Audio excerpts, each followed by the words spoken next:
Dito kaya yun? Dito kaya yung bahay nila Bing? Tao po. Bingo. Uy, Ling, ba't ka nandito? Ito na pala bagong bahay nyo, no? Upo ka, ano gusto mo? Ay, bibigyan lang kita ng pagkain, ha? Sige, thank you. Dito na pala yung bahay nyo, no? Oo, kasi nasisikipan si Lola Kuring doon, eh. Asa nga pala si Lola Kuring? Ay, si Lola Kuring, namalengke lang si Lola Kuring. Pero mamaya, babalik na yan. Gusto mo, ba't ka ba nandito? Wait lang. Ito na.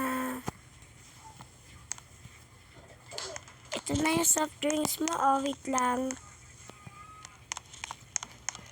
Ito na yung soft drinks mo. Ba't ka nga pala nandito? Magpapahalam sana ako sa inyo na dito ho. Pwede ba? Dito ho, titira.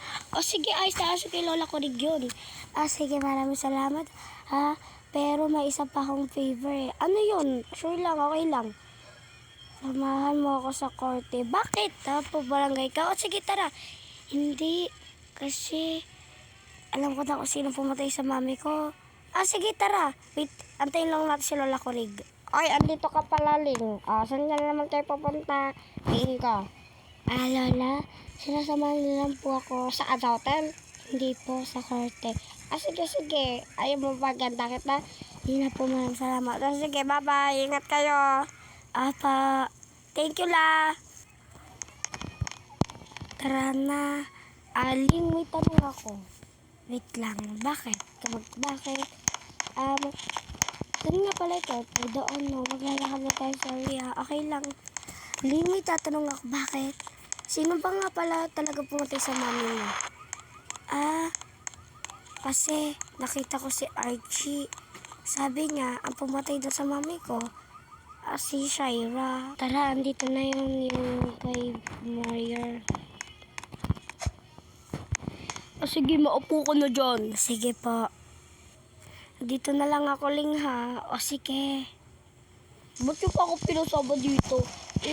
Si mami lang naman ang pumatay kaysa kay Tita Divine. Sinabi ko nang hindi ako. At si Bea naman ang nakakaalam kung asaan yun eh. Dapat hindi niya inano. Carter sa friends. Totoo ba na ikaw yung pamatay kay Divine? Hindi nga ako, diba? Ang kulit-kulit nyo ba? Ba't nga pa ako pinagbibintangan, ha? Oo, masungtak, pero hindi ko kayang pumatay. Sige, magharap-harap na lang tayo bukas sa pulis. Thank you. Wait for episode 4.